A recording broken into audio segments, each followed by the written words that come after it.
नमस्कार, उत्तराखंड के इस खास बुलेटिन में आपका स्वागत है और मैं हूं आपके साथ शिप्पन शर्मा। तो चलिए शुरुआत करते हैं बुलेटिन की।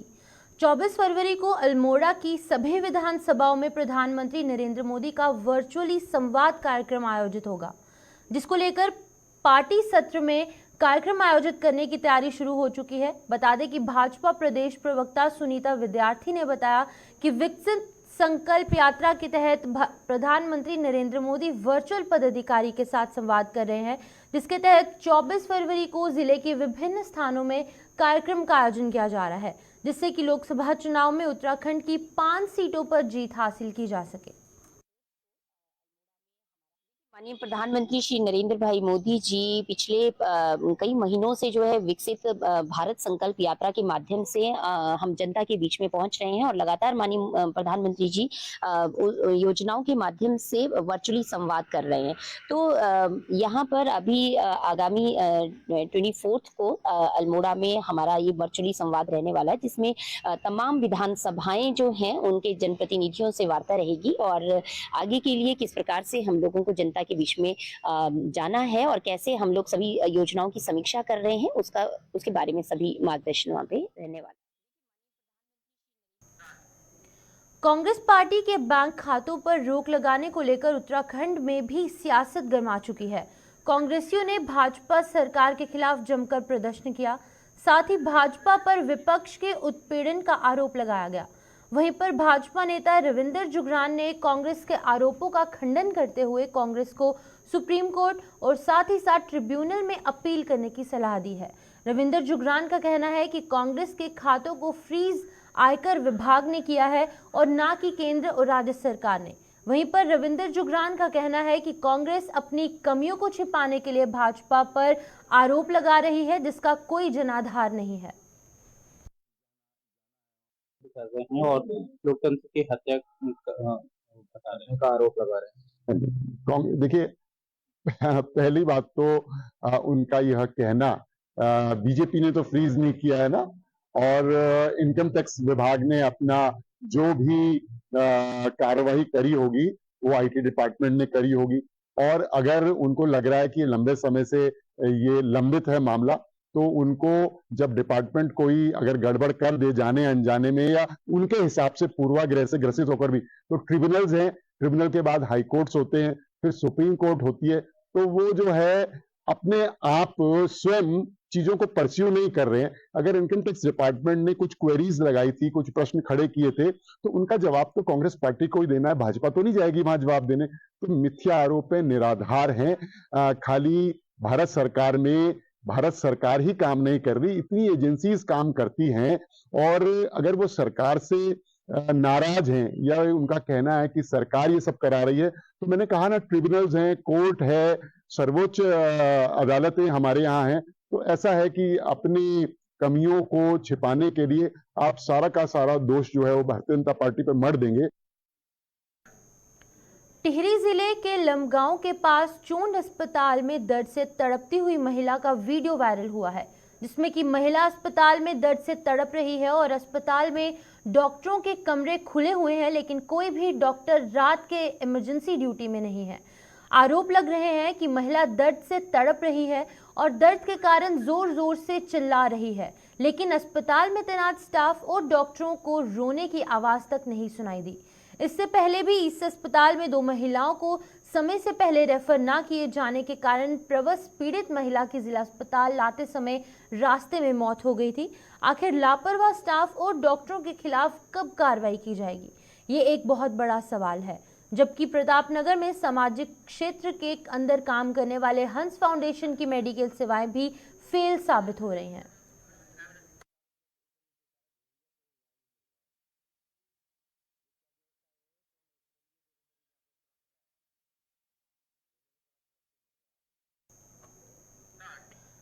हल्द्वानी के बनभूलपुरा में माहौल शांत होने के बाद जमीयत का राज्य प्रतिनिधिमंडल हल्द्वानी पहुंचा, जहां उन्होंने स्थानीय लोगों से मुलाकात की। बता दें कि बनभूलपुरा हिंसा के 12वें दिन प्रतिनिधिमंडल ने बनभूलपुरा इलाके का दौरा कर उपद्रव के दौरान प्रभावित परिवारों से मुलाकात की, साथ ही प्रशासनिक अधिकारियों से भी पूरे घटनाक्रम की जानकारी ली। जमीयत के प्रतिनिधियों ने सभी से शांति बनाए रखने की अपील की है।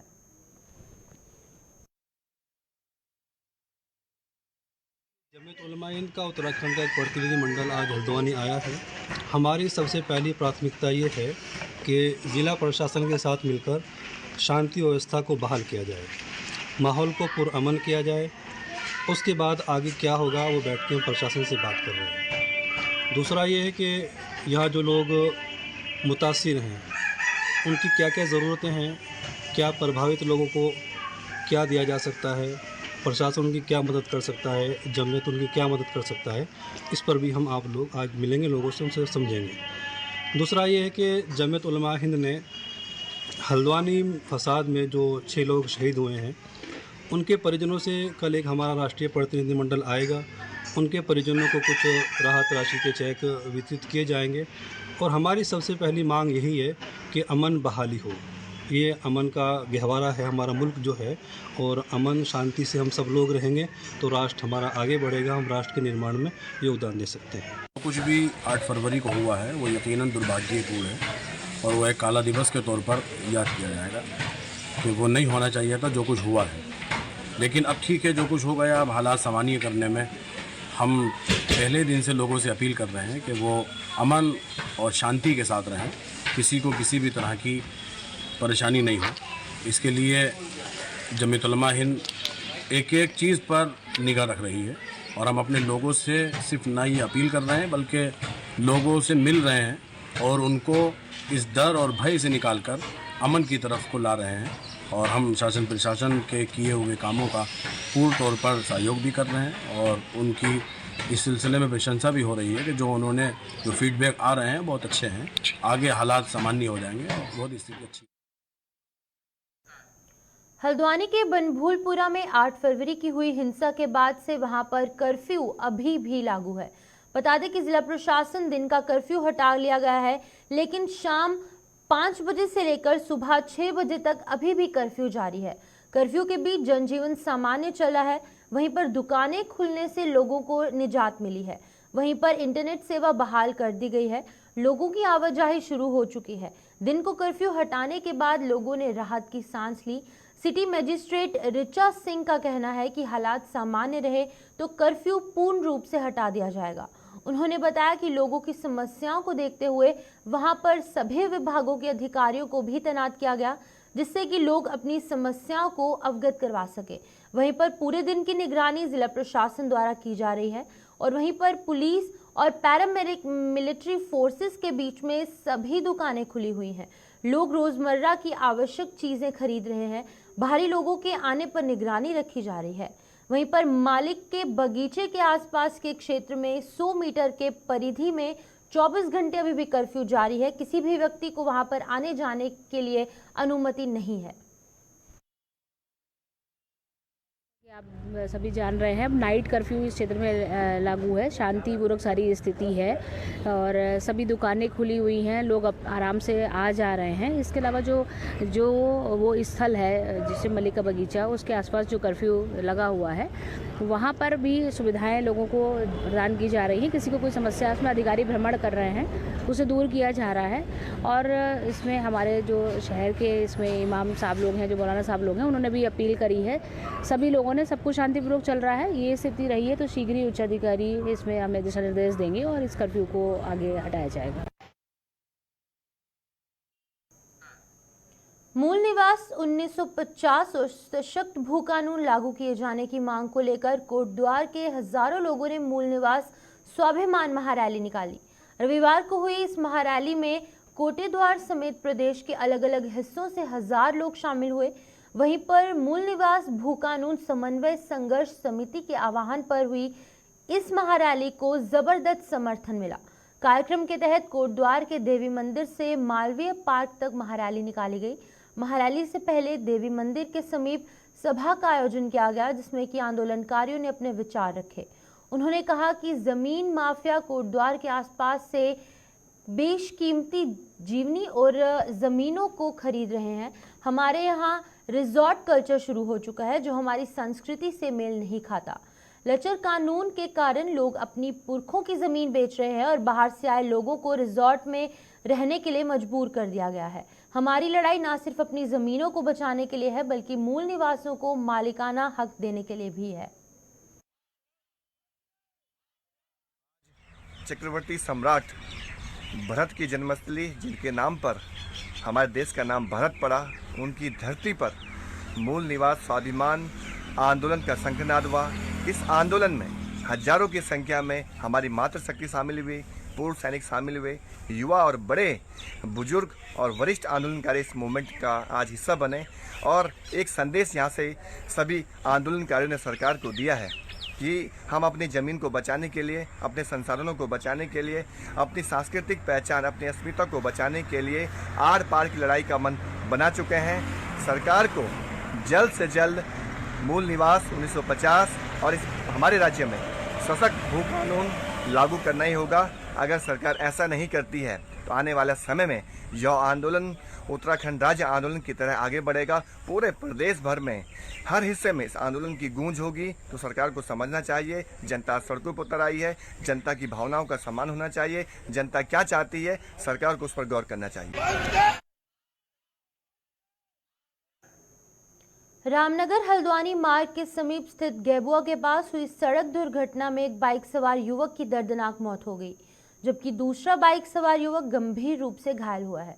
आपको बता दें कि रामनगर के मोहल्ला नई बस्ती गुलर घट्टी निवासी करण आर्य उम्र 23 वर्ष अपने एक अन्य साथी मोहल्ला खताड़ी निवासी मोनीश के साथ रामनगर से बाइक के बैल पड़ाव किसी कार्य के लिए जा रहा था। इसी बीच गेबुआ में सड़क किनारे खड़े एक डंपर से उनकी बाइक अनियंत्रित होकर डंपर के पिछले हिस्से से जा टकराई और उसके अंदर घुस गई, जिसमें कि दोनों बाइक सवार गंभीर रूप से घायल हो गए, जिन्हें उपचार के लिए तुरंत रामनगर के सरकारी अस्पताल लाया गया, जहां पर डॉक्टरों ने करण को मृत घोषित कर दिया।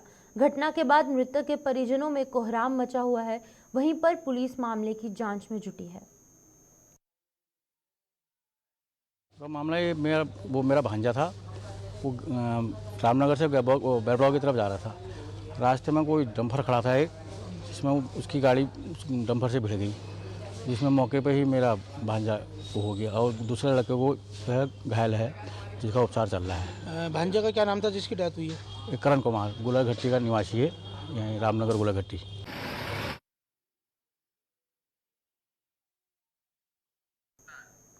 बंगाली समाज के उपजातियों को अनुसूचित जाति में शामिल करने का रास्ता अब साफ हो गया है।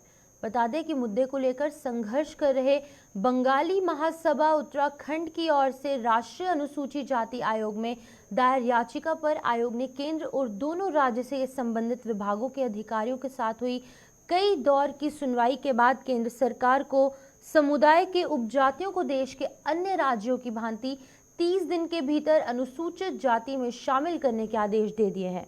आयोग के निर्णय के बाद समुदाय में खुशी की लहर है। बता दें कि देश विभाजन के बाद लाखों पूर्व पाकिस्तान के हिंदू बंगाली समाज के लोगों को देश के अन्य राज्यों की तरह उत्तराखंड और यूपी में बसाया गया। देश के 7 राज्यों में समाज के उपजाति यानी कि पौंडे और मांझी जातियों को आरक्षण की सुविधा प्राप्त है, मगर उत्तराखंड और यूपी में ये सुविधा अपूर्ण थी। यहाँ केवल इन्हें शिक्षा तक का आरक्षण वो दिया जाता था। अब पूर्ण आरक्षण के दर्जे की मांग को लेकर समुदाय के लोग वर्षों से संघर्ष करते आ रहे थे। बंगाली महासभा ने एक रिट पिटीशन दायर की थी राष्ट्रीय अनुसूचित जाति आयोग, जहां हमारे आदरणीय श्री अरुण हलदर जी ने हमारे उत्तराखंड और उत्तर प्रदेश में समस्त बंगाली समाज की एक बहुत पुरानी व्यथा, बहुत पुरानी मांग, उन्होंने हमारी व्यथा को सुना। हमारे मांग पर वो 27 तारीख को यहाँ उत्तराखंड में हमारे बंगाली समाज के व्यथा को सुनने भी आए और यहाँ पे हजारों की संख्या में वहाँ पर लोग पहुँचे और उन्होंने कहा कि मैंने इस व्यथा को देखा और समझा, और उन्होंने अपने वहाँ रिट पिटीशन में हमारे यहाँ सुनवाई करते हुए 14 तारीख को लास्ट हियरिंग करते हुए भारत के registrar general RGI registrar general of India Mrityunjay ji, additional secretary doctor Amit Ghosh, सामाजिक अधिकारिता न्यायालय मंत्रालय भारत सरकार, हमारे उत्तराखंड के सेक्रेटरी ब्रजेश सन जी और उत्तर प्रदेश के नोडल अफसर, सबको बुलाकर एक ही टेबल पर उन्होंने एक ही बात की कि देश में ऐसा कौन सा राज्य है जहां पर इस प्रकार का अपूर्ण दर्जा दिया जा रहा है, जिसमें शिक्षा में आरक्षण प्राप्त होगा एवं नौकरियों में उसका आरक्षण प्राप्त नहीं हुआ, जिस पर उन्होंने सुनवाई करते हुए आज राष्ट्रीय अनुसूचित जाति आयोग भारत सरकार ने हमारे देश भारत सरकार के सामाजिक न्याय अधिकारिता मंत्रालय में आयोग की ओर से पूर्ण रूप से संस्तुति करते हुए अपनी ओर से सभी न्यायिक शक्तियों का प्रयोग कर उन्हें आदेश दे दिया कि इन्हें SC अनुसूचित जाति का पूर्ण दर्जा देते हुए 30 दिनों के भीतर गजट नोटिफिकेशन जारी कर अनुसूचित जाति आयोग को अवगत कराएं। टैगोर नगर में जो मीटिंग हो रही है किस विषय में, आज जो है बंगाली समुदाय की बहुत ही खुशी का विषय है। जो हम लोग हमारे पूर्वज 38 साल से जो मांग था हमारा SC का, वो आज कहीं न कहीं पूर्ण होने जा रहा है। हमारे बंगाली महासभा के पहले अध्यक्ष माननीय श्री राजकुमार शाह जी एवं हमारे समस्त बंगाली समुदाय के लोगों का एक अथक प्रयास आज कहीं न कहीं पूरा होने जा रहा है। इसी संदर्भ में आज उनका एक स्वागत समारोह इसीलिए मीटिंग किया जा रहा है। कब तक उम्मीद है? समझिए हमारे जो SC/ST आयोग के अध्यक्ष अरुण हल्दर जी हैं, उनका ही कहना है कि बहुत ही जल्द आपको ये मिल जाएगा।